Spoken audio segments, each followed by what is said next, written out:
two blocks that release from rest. The coefficient of kinetic friction between the blocks and the incline, the surfaces they're on, is 0.2. What is the magnitude of the acceleration of either block? We're ignoring any mass of the pulley or friction of the pulley, since we're not ready to figure out rotation yet. Okay, well, acceleration is going to come because of the forces. So I would suggest drawing the forces. So this guy, what's acting on this top mass? Normal, gravity, friction, tension. Fabulous. So if we were to write the equations for this mass, in the x direction, first of all, I guess we need to decide what direction we want to call positive. Are you okay if we do a traditional coordinate system? Yeah, right's positive. Okay. So in the x direction, we'll have the force of tension to the right. We have the force of friction to the left. Force of friction depends upon the coefficient of friction and the normal force. So it's negative since it's to the left. That has to equal MA for that block. Got with that? Sorry, try to stay out of the way. So that's just the x direction. The y direction, we have the normal force upwards and the force of gravity downwards. Force of gravity is mg. That has to equal the mass of our block times its acceleration in the y direction. But what's the acceleration of that block vertically? 0. So this tells us the normal force is equal to mg.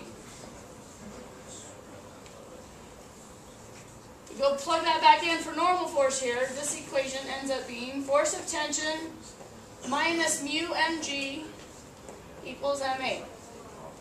So there's one equation. But we have a couple unknowns. So that equation in and of itself is not sufficient. Any questions on getting that equation though? Okay.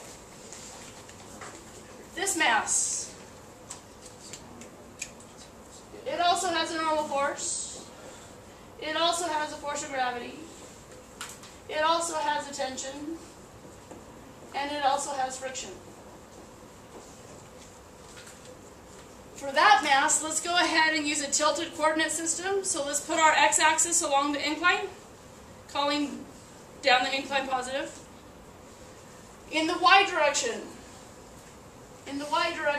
normal force is up, and gravity has a component that's in the y direction.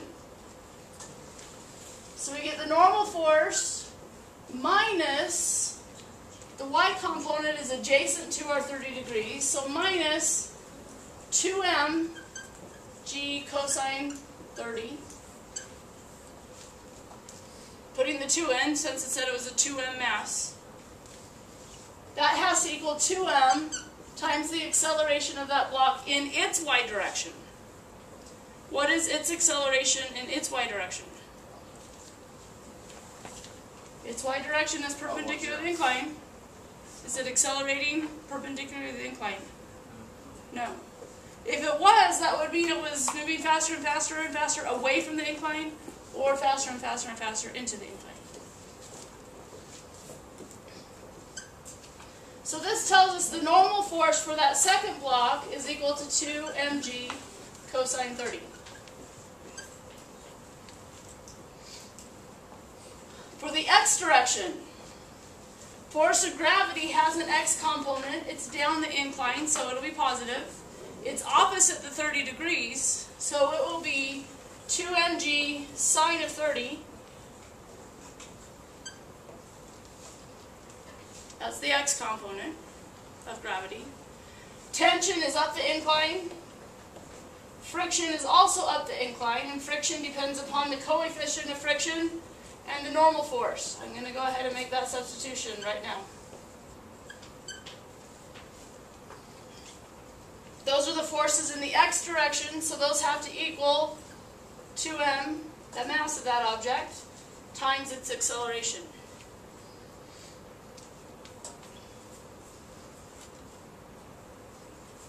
Now, we know their accelerations will be the same in magnitude, and they're both in their respective positive directions. So this a over in this equation is the same as the a over in this equation. Let's add the equations together. So the second equation was force of tension minus mu mg equals ma. We add these equations, the force of tension is going to cancel. So 2 mg sine of 30 minus mu times 2 mg cosine 30 minus mu mg,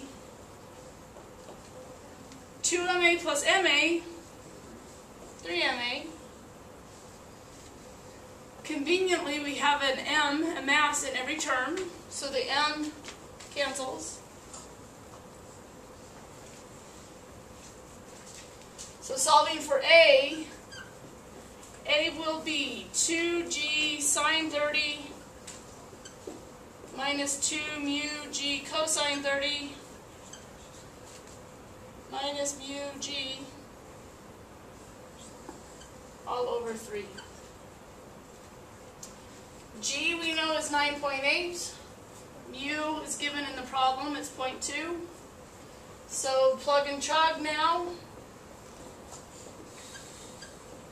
1.48 meters per second squared or 1.5 meters per second squared. Either's fine.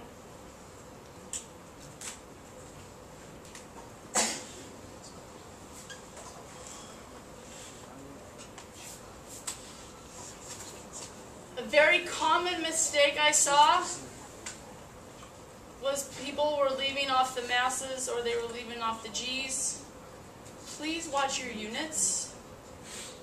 You cannot add, say, a mass to a force, or you can't add, you can only add or subtract numbers that have the same units, I guess is what I'm trying to get at. So, watch your units. All of these terms have to have units and newtons in order to add or subtract them. So, if you watch your units, you might have noticed that maybe you forgot the G. It's easy to do.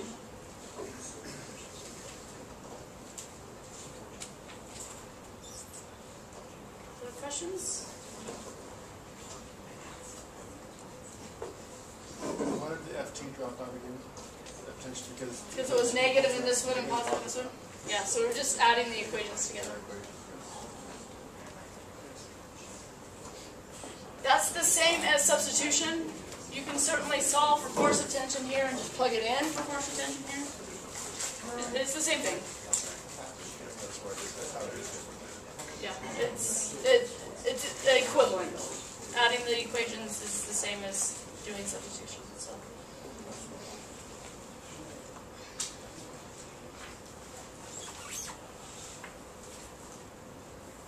No questions? You're good to go?